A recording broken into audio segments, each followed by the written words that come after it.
Life లో millionaire అవ్వాలనుకుంటే అప్పుల నుంచి బయటపడి డబ్బుని ఫాస్ట్ గా సంపాదించాలనుకుంటే ఏప్రిల్ 1 నుండి జరగబోయే అన్వర్ క్లాసెస్ కి రిజిస్టర్ చేసుకోండి.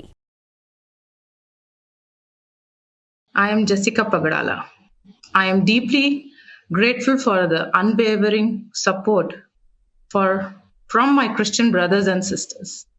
My love for my husband Praveen remains ever strong, and my children and I feel his presence profoundly.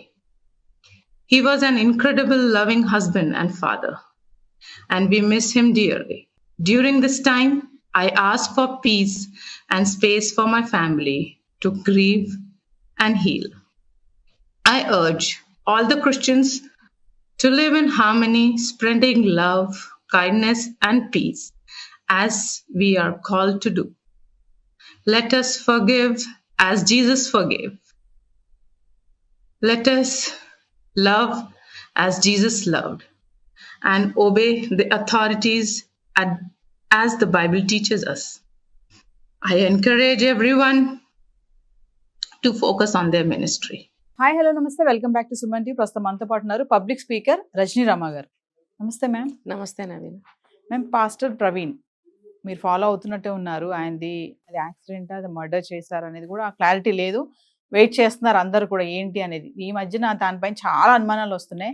Wife Jessica ఎవరైతే ఉన్నారో తను వచ్చి మాట్లాడారు, క్లారిటీ ఇస్తున్నారు. అంటే ఆ వైన్ షాప్ లో ఫుటేజ్ ని అలా చూపిస్తున్నారు, కొంచెం దర్యాప్తు సహకరించండి, అట్లా తప్పుడు ప్రచారం చేయొద్దు, కొంచెం వెయిట్ చేయండి అని చెప్పేసి ఆవిడ కొంచెం రిక్వెస్ట్ గా కూడా చాలా బాధగా మాట్లాడుతున్నారు. ఒక్కసారి ఆవిడ మాటలు మనం ఒకసారి చూసి. జనము ఇదిగో పులి అంటే అదిగో తోక అనడం సహజం అయిపోయింది. సాధారణంగా జనాలు అల్లుకోవడం కథని. ఇప్పుడు పోలీసులు వాళ్ళ పని వాళ్ళు చేస్తూ ఉంటారు. అది జడ్జిమెంట్ వచ్చే వరకు మనం వెయిట్ చేద్దాము అని అనుకోవడానికి లేదు ఎవరు. ఊరికే వాళ్ళకి ఎలా తోస్తే అలా కథలు అల్లుకోవడం, దాన్ని పాస్ చేయడం, ఇంకా కొన్ని మీడియాలు కూడా అలా ప్రచారం చేయడం. ఇదంతా ఏంటంటే అవతల వ్యక్తులకి ఒక సంస్థ కానీ, ఒక వ్యవస్థ కానీ, ఒక కుటుంబం కానీ ఏదైనా వాళ్ళకి ఎంత డ్యామేజ్ అవుతుంది అనేది అసలు అర్థం చేసుకునే పరిస్థితిలో ఎవ్వరూ ఉండటం లేదు. మినిమం ఇప్పుడు మామూలుగా జనరల్గా తీసుకుంటే కూడా మనం బయట సొసైటీలో ఒక తగినంత అంటారు కదా, తగినంత సహనం కానీ, తగినంత క్షమ కానీ అసలు ఏది కూడా ఉండటం లేదు. నోటికి ఎంత వస్తే అంత, చేతికి ఎంత వస్తే అంత, ఎలా పడితే అలా బిహేవ్ చేయడానికి అలవాటు పడిపోయారు. బాగా పూర్తిగా అది స్వేచ్ఛ అనటానికి లేదు, విచ్చలవిడిగా. అంటే మైండ్ ఆలోచనలు కూడా విచ్చలవిడిగా సాగుతూ ఉంటాయన్నమాట. అంటే నేను జనరల్గా చెప్పాను ఈ విషయం. అలాగే ఇప్పుడు ఈ పాస్టర్ ప్రవీణ్ గారు ఆయన విషయం కూడా ఇలాగే రకరకాలుగా అనుకోవడం అనేది కరెక్ట్ కాదు. సరే, ఎవరికి వాళ్ళ మనసు అనుకోవడం అది వేరే విషయం అనుకోండి. ఇప్పుడు పోలీసులు ఇన్వెస్టిగేషన్ చేస్తారు, కోర్టులో మనకి జడ్జిమెంట్ వస్తుంది. అది వాళ్ళు పోలీసులు ఏమి డిసైడ్ చేసి ఫైనల్ స్టేట్మెంట్ రాసుకుంటారో, అది సబ్మిట్ చేస్తారో అదే మనకి ఫైనల్ అవుతుంది కదా. ఈ లోపల రకరకాలుగా అనుకోవటం అనేది చాలా పొరపాటు. వాళ్ళు చెప్తారు మనకి, వాళ్ళు ఇన్వెస్టిగేషన్ చేస్తున్నారు కదా. సో మనం తప్పుదారి పట్టించడం అనేది చాలా తప్పు. దీన్ని రాజకీయ పరంగా తిప్పిదాన్ని. ఆవిడ ఇంకొక మాట అంటున్నారు మేడం, మత సామరస్యాన్ని కూడా భంగపరచొద్దండి. ఇప్పుడు ఆయన ప్రవీణ్ గారి భార్య జెసికా ఎవరైతే ఉన్నారో ఆవిడ ఇంతకాలానికి బయటకు వచ్చి ఇప్పటి వరకు ఆవిడ సైలెంట్ గా ఉన్నారు. అంటే ఒక స్టేజ్ వచ్చేటప్పటికి ఎవరైనా రియాక్ట్ అవుతారు చూడండి, అలా నేను అనుకుంటున్నాను. ఆవిడ ఇప్పుడు రియాక్ట్ అయ్యి బయటకు వచ్చి ఆవిడ మాట్లాడారు ఏంటంటే, ఇది మీరు సహనం వహించండి, భగవంతుడు చూసుకుంటాడు, భగవంతుడు నమ్ముకున్న వాళ్ళం కాబట్టి భగవంతుడు చూసుకుంటాడు, మనం వదిలేద్దాం. మీరు ఎవరు కూడా దీన్ని రాజకీయ పరంగా పులమద్దు, రంగులు పులమద్దు. తర్వాత దానికి మీరు వేరుగా అంటే తప్పుగా అభిప్రాయాలు పడద్దు. తర్వాత ఈ పోలీసు శాఖకి మీరు సహకరించండి. అలాగే ఏపీ గవర్నమెంట్కి కూడా అందరూ సహకరించాలి, భగవంతుడే చూసుకుంటాడు అని చెప్పి ఆవిడ చాలా బాధాకరమైనటువంటి హృదయంతో మాట్లాడటం జరిగింది. ఇప్పుడు ఈ మాటలు విన్న తర్వాత అయినా సరే తప్పుడుగా ఎవరు కూడా ప్రచారాలు చేయొద్దని నేను కూడా చెప్తున్నాను. ఇప్పుడు ఎవరికి సంబంధం అండి అది? అనవసరంగా ఇన్వాల్వ్ అయ్యి రకరకాలుగా కథలు సృష్టించి దాన్ని ప్రచారం చేయటం అనేది అది కూడా ఒక నేరం అసలు నన్ను అడిగితే. అది డ్యామేజ్ చేయకూడదు వాళ్ళ యొక్క పరువు ప్రతిష్టలు కానీ, మానసికమైన స్థితిని కానీ, ఒక వ్యక్తిని ఎవరు కూడా భంగపరచకూడదు ఏ విధంగా కూడా. అది వెయిట్ చేయాలి మనం.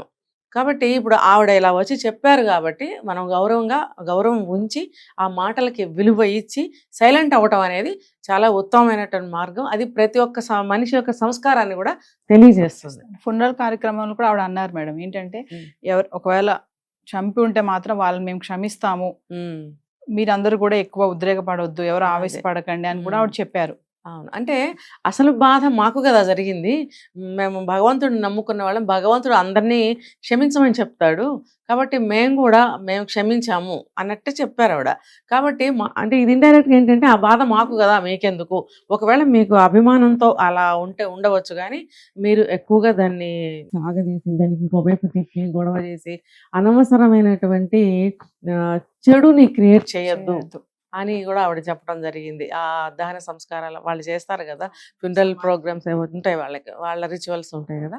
సో దాని ప్రకారం ఆ సందర్భంగా ఆవిడ చెప్పడం కూడా జరిగింది. ఇంకోటి మేడం, ఆ వైన్ షాప్ ఇన్సిడెంట్ ఏదైతే ఉందో సీసీ ఫుటేజ్ లో బాగా చూపించడం కూడా ఆవిడకి బాగా దెబ్బ తగిలినట్టుంది. బాగా ఆవిడకి చాలా బాధగా కూడా చెప్తున్నారు. ఎక్కువ దాన్ని అస్తమాటు చూపిస్తున్నారు, దాన్ని అలా చెయ్యకండి, ఆయన ఎంత మంచి పనులు చేశారు. అదే ఇప్పుడు నేను ఇందాక చెప్పాను, అదిగో పులి అంటే ఇదిగో తోక అంట.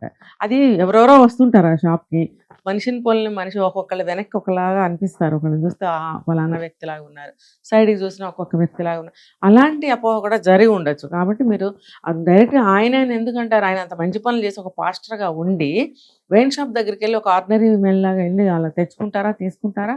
అది కూడా పరువు ప్రతిష్ట సంబంధించిన విషయమే. అది కూడా ఒకవేళ ఎవరికైనా పర్సనల్స్ ఉంటే కూడా అది అనవసరంగా ఇటువంటి సందర్భంలో బయటకు తీసి అల్లరి చేయడం అనేది చాలా తప్పు అనే విషయం. అది వాళ్ళని ఇంకొంచెం మనం బాధ పెట్టిన వాళ్ళం అవుతాం కదా. వాళ్ళ పర్సనల్ విషయాలకు మనం వెళ్ళకూడదు. పోలీసులు తీసుకుంటారు అవన్నీ కూడా. వాళ్ళకి ఎంతవరకు అవసరమో ఆ పాయింట్స్ అన్ని వాళ్ళు తీసుకుని ఇన్వెస్టిగేషన్ చేస్తారు. ఫైనల్ నిర్ణయం వాళ్ళు స్టేట్మెంట్ తీసుకుని వాళ్ళు సబ్మిట్ చేయడం జరుగుతుంది. దాని ప్రకారమే తీర్పు ఇవ్వడం కూడా జరుగుతుంది కోర్టు వాళ్ళు. అంతవరకు అందరూ సమయం పాటించాలి. దీన్ని అనవసరంగా రకరకాల రంగులు వేసి పులిమి బాధ కలిగించొద్దు.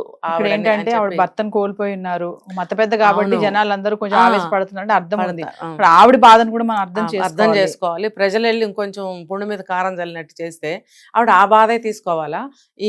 ఇటువంటి గుచ్చినట్టు ఉంటాయి ఇవన్నీ కూడా, ఈ బాధే తీసుకోవాలా? అది చాలా తప్పది. ఎవరు కూడా అలాంటి చేయొద్దు. ఇక మీద ఈ వీడియో చూసిన తర్వాత అలాంటి ప్రచారాలు కూడా ఆపేయాలని నేను చెప్తున్నాను. ఇది wait and see. Thank you.